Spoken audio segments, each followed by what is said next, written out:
네, 여러분 안녕하세요. 무역학과 김종혁입니다.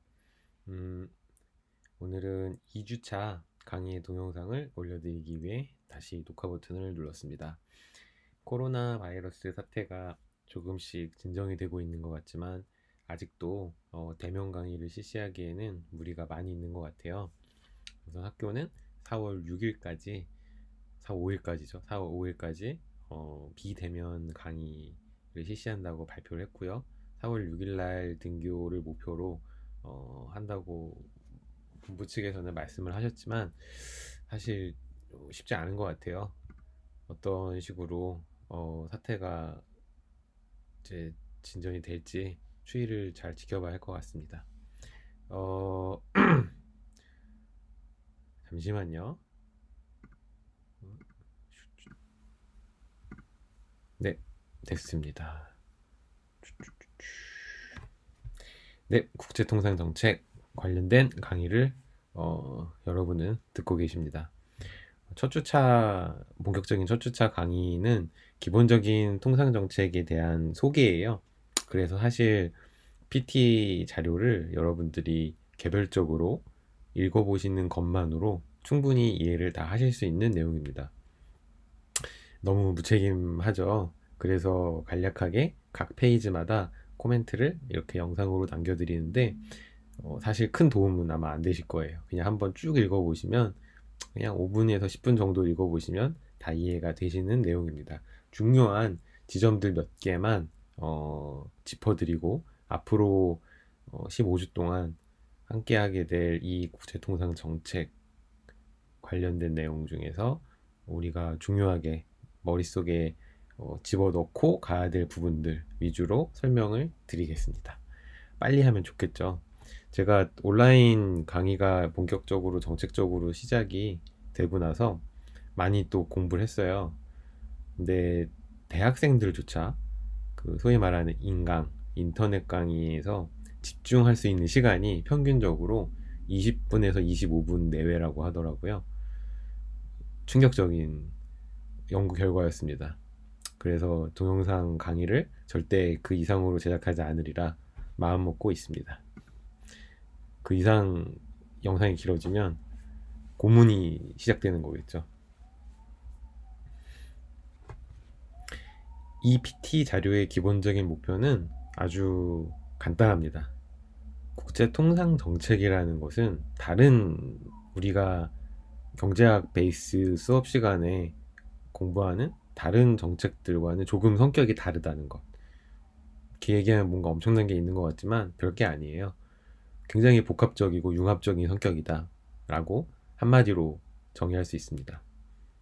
다른 말로 하면 이 통상정책은 역사적인 흐름에 의해서 마치 퇴적물이 쌓여서 만들어진 지층처럼 오랜 시간 굳건하게 다져진 역사적인 국가 행동의 산물입니다. 때문에 경제적인 부분도 당연히 고려가 된 정책이지만 그 외에도 정치, 뭐 사회 문화, 그 다음에 정치 외교 이런 측면들까지 혹은 인종, 뭐 혹은 자원 문제 여러 가지에서 영향을 받는 정책이라는 것 그것을 이해하시는 게 첫 번째 핵심이고요.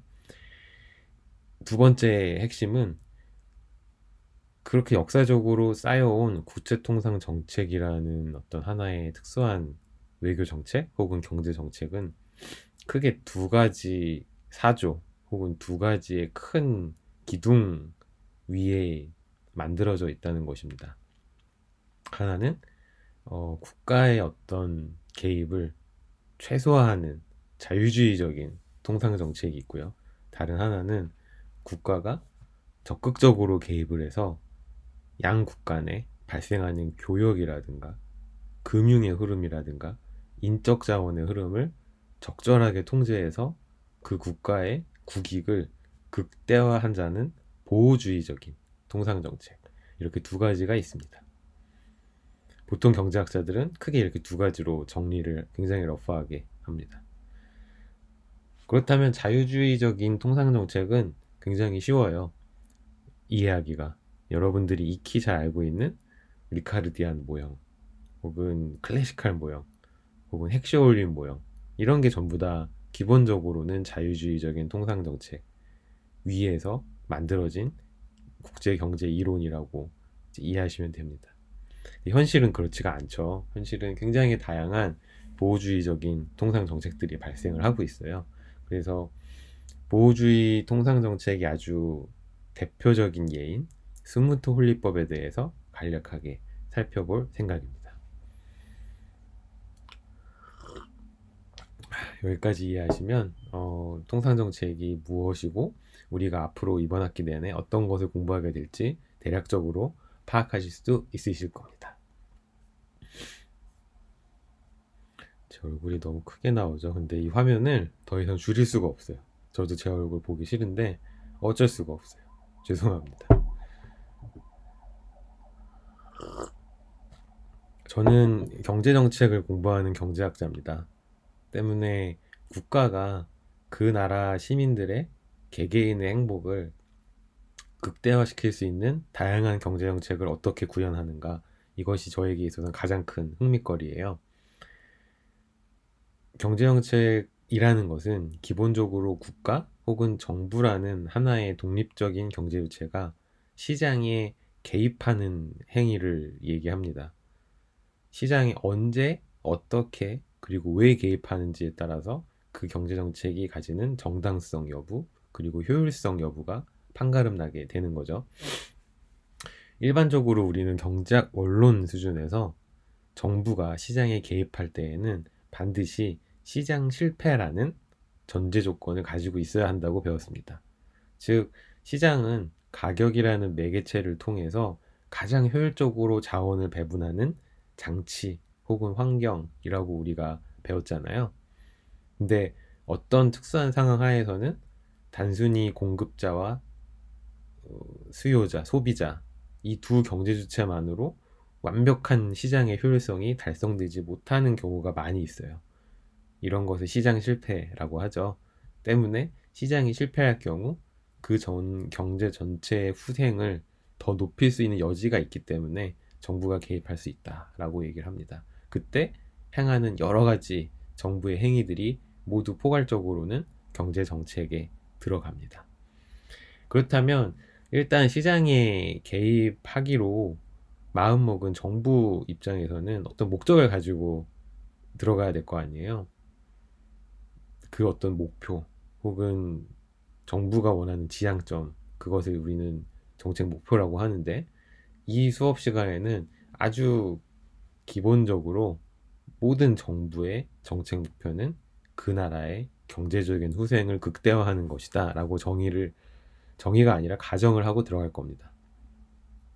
이 후생 경제학적인 측면에서 경제 정책을 평가하는 것은 굉장히 간단하지만 또 굉장히 효율적이기도 해요. 그래서 이 방법론을 우리는 우선 택할 겁니다.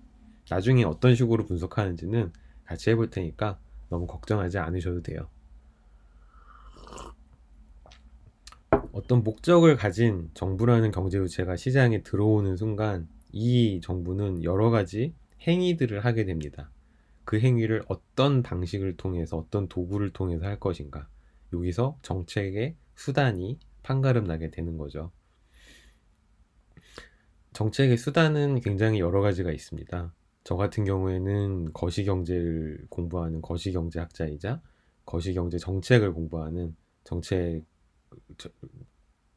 뭐라 그럴까요? 정책을 공부하는 사람이기도 하지만은, 대표적인 거시경제 정책으로는 이자율을 움직이는 통화정책, 그리고 뭐 우리가 돈을 얼마만큼 빌릴 수 있는지 결정하는 금융정책, 혹은 다른 나라에게 얼마만큼 원조를 해줄 것인가, 혹은 원조를 받을 것인가 결정하는 대부분의 경제정책, 그리고 세금을 얼마나 거둘 것인가 결정하는 재정정책 같은 것들이 이제 거시경제 정책에 포함이 되겠죠. 이러한 특수한 어떤 하나의 경제정책을 수행하는 정책가는 여러 가지 도구를 활용을 합니다. 소위 말해서 장수는 칼이 있어야지 싸울 수 있는 거잖아요. 통화정책을 담당하는 한국은행이 가지고 있는 칼은 뭘까요? 바로 기준금리를 움직일 수 있는 법적 권한입니다. 이것이 한국은행이라는 정부 기관의 정책 수단이 되겠죠. 한국은행은 이 정책 기준 금리라는 정책 수단을 통해서 금리를 조정함으로써 물가를 안정시키고 경제 성장률을 극대화시킨다는 정책 목표를 가지고 있습니다. 쉽죠? 뭐 그런 얘기들입니다. 이것이 바로 경제 정책에 대한 큰 이해의 툴이에요. 여기에 왜 제가 시간을 5분 넘게 할애했냐 하면은 이 기본적인 툴로 우리는 앞으로 통상 정책이라는 놈을 이해하게 될 거기 때문입니다. 질문 있으신가요? 질문이 있어도 질문을 할 수 없는, 아버지를 아버지라 부르지 못하는 그런 슬픈 상황을 여러분들은 맞이하고 계신데, 그래서 혹시 줌이라고 들어보셨어요? 무역학과 교수님들은 줌도 활용을 하신다고 하셔서 저도 한번 사용해볼까 생각 중입니다. 그거 이제 실시간으로 학생들이랑 얘기하는 거잖아요. 굉장히 흥미진진할 것 같은 그런 느낌을 받습니다. 고려 중입니다. 이 방식이, 녹화해서 유튜브로 올려드린 이 방식이 비효율적이라고 생각하신다면 언제든지 말씀해 주세요. 제가 줌으로 바꿔보겠습니다. 그렇다면 다음 페이지로 넘어가서 통상정책 혹은 무역정책은 무엇을 의미하는가? 여기에 대해서 제가 몇 가지 이제 글을 대충 정리해서 써놨어요. 아주 간단한 교과서적인 내용이기 때문에 그냥 읽어보시면 됩니다. 우리나라 같은 나라는 무역을 하죠. 즉 대외적으로 경제가 개방이 되어 있는 국가예요. 이렇게 개방이 되어서 다른 나라와 국제 무역을 하는 국가의 경우에는 이 대외 부분도 경제의 한 부분으로서 굉장히 중요한 역할을 합니다. 경제학 원론을 다시 돌아가 볼까요? GDP가 지출 측면에서 몇 개 요소로 이루어져 있죠? 네, 맞습니다. 네 가지 요소로 이루어져 있죠. 가계 부분의 소비, 기업 부분의 투자, 정부 부분의 지출, 그리고 마지막에 순수출이라고 하는 대부분이 있었죠. 여러분들이 모두 잘 기억하고 있는 바로 그런 내용들입니다. 즉, 이 부분이 한국 같은 국가에는 굉장히 중요해요. 대부분의 수출과 수입을 합한 총 교역량은 가계 부분의 소비를 훨씬 뛰어넘습니다. 그 정도로 굉장히 비중이 큰 것이 바로 국제 무역 부분인데, 여기서 문제가 발생하지 않을 수가 없겠죠. 다른 나라와 우리나라의 이해관계가 충돌하기 때문입니다. 이것을 해결하기 위해서, 즉 우리나라 기업들이 최대한 수출을 많이 하고 우리나라 소비자들은 원하는 물품을 최대한 효율적으로 싸게 수입을 하게끔, 원활하게 그 흐름을 유지하게끔 하는 것이 바로 무역 정책이라고 얘기할 수 있습니다. 즉 무역 정책은 수출하는 기업들만을 위한 정책도 아니고 수입을 해서 가계 소비를 하는 가계 부분 소비자들만을 위한 정책도 아니라는 점, 이것을 기억해 두시면 좋을 것 같습니다. 그럼 무역 정책과 통상 정책은 어떤 차이점이 있을까요? 제가 봤을 땐 똑같은 말 같아요. 조금 말장난이 덧붙여진 똑같은 의미라고 생각하시면 되지만, 시대의 흐름에 따라서 무역과 통상이 갖는 의미가 조금씩 달라지다 보니 우리는 이제 무역 정책이라는 말보다는 통상 정책이라는 말을 더 자주 쓰게 되는 것 같습니다.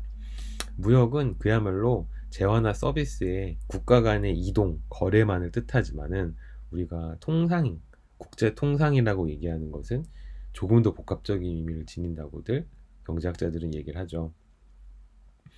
예를 들어서 기본적인 전통적인 무역에 더해서 어떤 지적 재산권이라든지 기술 이전이라든지 아니면은 국제적인 자본의 이동이라든지 아니면은 국제적인 외환 거래라든지 굉장히 복합적으로 국경을 넘는 것들의 종류와 그 형태가 굉장히 다양해지기 시작했어요.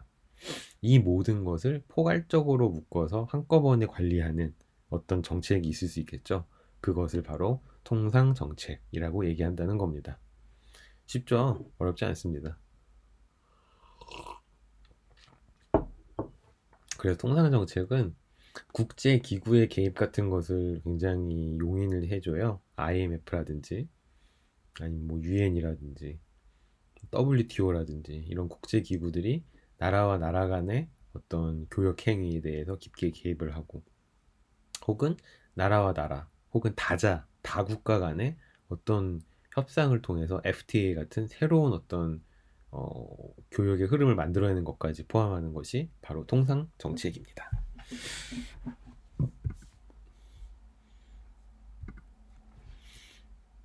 그렇다면은 무역 정책이라는 것과 혹은 통상 정책이라는 것과 그 나라의 경제적인 성장 간에는 어떤 연결고리가 있을까요? 이걸 왜 우리가 궁금해하냐 하면은, 이 연결고리가 없으면 우리는 통상 정책을 경제 정책이라고 더 이상 부를 수가 없기 때문이에요. 근데 우리는 이 수업의 맨 처음에서 제가 말씀드렸듯이 경제학적인 관점에서 무역의 흐름, 교역의 흐름을 관장하는 정책, 즉 통상 정책이라는 어떤 정책의 한 분파를 분석해 보기로 했다라고 말씀드렸잖아요. 때문에 반드시 그 나라의 경제 부분 혹은 경제 성장과 무역 정책은 연결이 되어 있을 수밖에 없습니다. 이 그림은 이코노미스트지에서 가져온 건데요. 중국과 미국이 통상 마찰을 시작했잖아요. 기원을 따지면 좀 되지만 본격적으로 시작된 건 2017년부터라고들 얘기를 합니다. 이 무역 전쟁, 양국 간에 발생한 무역 전쟁이 두 국가의 GDP 성장률에 어떤 영향을 미치는지 봤더니, 딱 봐도 마이너스 성장이라는 게 보이죠. 즉 굵은 이 두 개 선 모두 다 미래의 경제 성장률을 나타내는 선입니다. 이게 전부 다 0 이하, 마이너스 0.5, 뭐 마이너스 2.0까지 찍고 내려가는 그런 일이 발생을 하죠. 비록 예측이긴 합니다만은 어쨌든 두 나라 간에 발생한 어떤 통상 정책에서의 마찰이 이 두 국가 각각의 경제 성장률에 굉장히 심대한 영향을 미칠 거라는 분석이 나온다는 거죠. 즉 무역 정책과 경제 구조 간에는 반드시 강한 연계성이 있을 수밖에 없고, 때문에 우리는 무역 정책을 경제 정책의 한 부분으로서 바라볼 만한 충분한 어떤 논리적 근거가 있다라는 그런 페이지입니다. 쉽죠? 재밌고요. 그렇죠?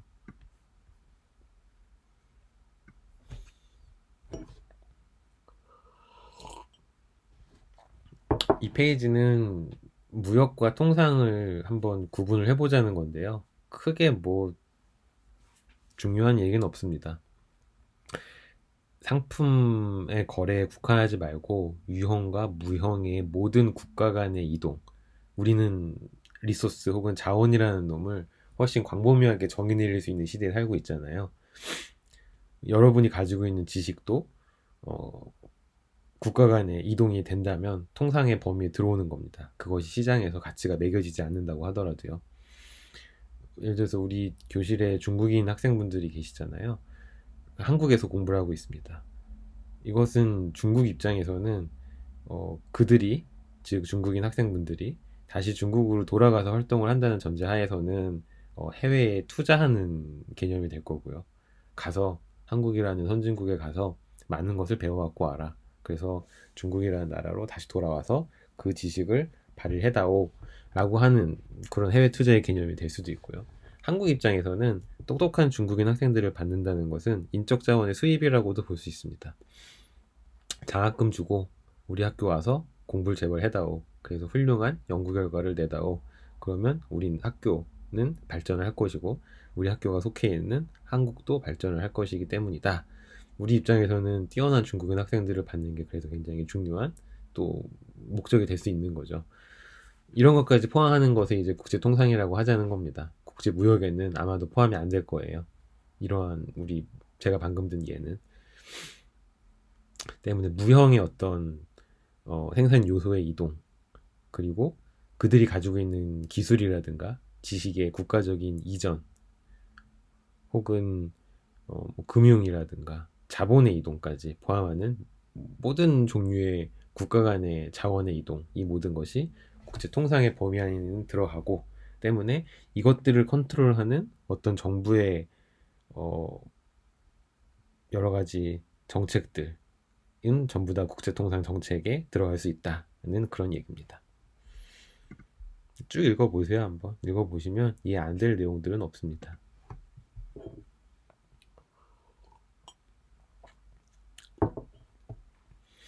이거는 이제 경제 정책을 경제학에서 어떻게 분석을 할 것이냐에 대한 얘기인데 그냥 참고 삼아 써놓은 거니까 한번 읽어보십시오. 경제학에서는 크게 두 가지의 명제가 있습니다. 두 가지의 스테이트먼트가 있는데요. 하나는 자연 법칙을 발견해내는 것처럼 현상을 해석하고 그 현상의 규칙을 찾아내는 그런 방법론이 있고요.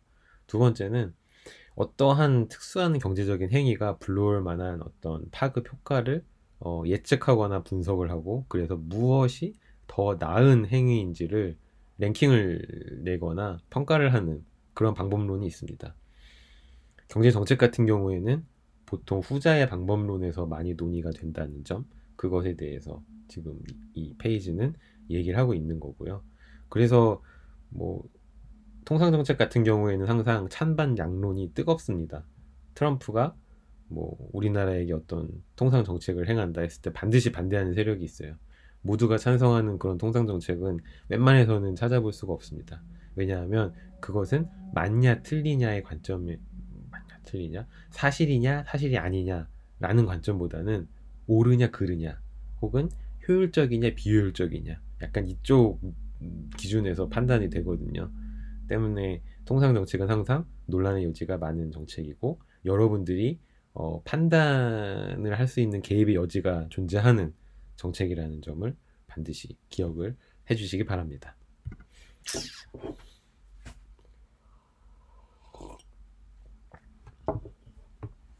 그렇다면 이렇게 정의를 우리가 내린 통상 정책에는 어떠한 것들이 있을까요? 크게 자유주의적인 통상정책과 보호주의적인 통상정책이 있다고 얘기들을 합니다. 처음부터 이 두 개가 철학적으로 확고한 논리 근거를 가지고 누군가에 의해서 정립이 되어서 하나의 학파로 쭉 내려온 그런 건 아니에요. 이 경우에는 거시경제학 같은 경우에는 이제 뭐라 그럴까요? 고전학파 그리고 케인지안 학파 뭐 이런 식으로 학파가 나눠져 있잖아요. 소위 말하는 이제 이론 간의 이론 티어리티컬 디베이트가 이제 붙는 그런 게 거시경제학이라면 통상책은 그런 건 아닙니다. 그 시대의 상황에 따라서 그 시대에 어떤 시대에는 자유주의적인 흐름이 좀 더 강했고 또 어떤 시대에는 보호주의적인 흐름이 좀 더 강했고 뭐 이런 식인 겁니다. 어쨌든 기본적인 목표는 똑같았어요. 자유주의 무역이든 보호주의 무역이든 자국의 이익을 극대화한다. 우리나라를 최대한 부자 나라로 만든다. 라는 목적은 똑같습니다. 다만 주변의 환경이라든가 시대적인 상황에 이제 그 해당 국가의 소위 말 위정자들이 판단을 내린 거죠. 이런 시대에서는 우리가 조금 더 빗장을 내리고 우리 문호도 개방하고 다른 나라도 좀 적극적으로 들어가는 것이 좋을 것 같아 라고 판단을 할 수도 있고요. 반대로 지금은 우리가 좀 빗장을 좀 잠그고 다른 나라 물건들 다른 나라 문호를 좀 덜 받아들이는 게 좋을 것 같아 이렇게 판단을 할 수도 있는 거죠. 그 판단이 사후적으로 맞았을 수도 있고 틀렸을 수도 있습니다. 우리는 그것을 역사적인 흐름에 따라서 한번 관찰을 해볼 거예요. 어쨌든 통상정책의 특수성은 여기에 있습니다. 우연 혹은 순간 그 시점에서의 판단에 의해서 역사적으로 축적되어 온 산물이라는 것입니다. 때문에 굉장히 이렇게 클리어한 어떤 뭐라 그럴까요? 철학적인 사조가 발견되진 않습니다. 이론적으로 정당성이 부여되는 정책이 아니라는 거죠. 트럼프가 지금 이렇게 멕시코 국경에 담을 쌓는 이런 코미디를 해도 뭐 할 수 있다는 겁니다. 논리적으로는 전혀 말이 안 되지만 트럼프가 그렇게 하고자 하면 할 수 있는 게 바로 통상 정책의 성격이라는 거죠. 바로 나오네요. 이 트럼프가. 이게 날짜를 보시면 아시겠지만 2014년이에요. 아마 대통령 되기 전이죠. 아마 이때가 뭐 그럴 겁니다. 우리나라에 대해서 되게 뭐라 그럴까요? 클리어한 비판을 하고 있습니다. 되게 한국과의 트레이드는 미국에게 굉장히 안 좋고, 그래서 뭐라 그럴까요? 지금 좀 약간 이 논란이 되고 있는 이제 국방비 부담 문제를 벌써부터 얘기를 하고 있는 거죠. 그래서 한국과의 무역은 미국에게 손해를 끼칠 것이고, 거기에 대해서 지금 현재 누가 책임이 있냐라고 이제 오바마 정부를 비난하고 있는 그런 트윗입니다. 오바마는 이제 요것과는 조금 성격을 달리하는 거죠. 아까 트럼프 같은 경우에는 그래서 결국 어떻게 한다는 겁니까? 어, 한국과의 무역에 손해를 보지 않기 위해서 보호무역주의를 해야 된다. 약간 그런 내용이고요. 오바마 같은 경우에는 여기서 분명히 써 있죠. 음, 나는 어떤 대통령이냐 하면은 프리 트레이드로부터 오는 베네핏을 확실하게 알고 있고 이해하고 있는 그런 대통령이다. 때문에 어 불평등한 음, 무역 협상에 있어서만큼은 거기에 대해서 확실하게 픽스를 할 것이다. 굉장히 선을 긋고 있죠. 나는 보호무역주의자가 아니다라는 것을 명백히 밝히고 있습니다. 즉 트럼프와 오바마는 통상 정책에 있어서 어떤 철학적인 관점 차이가 명확하게 드러나는 사람들이라는 것을 알 수 있습니다.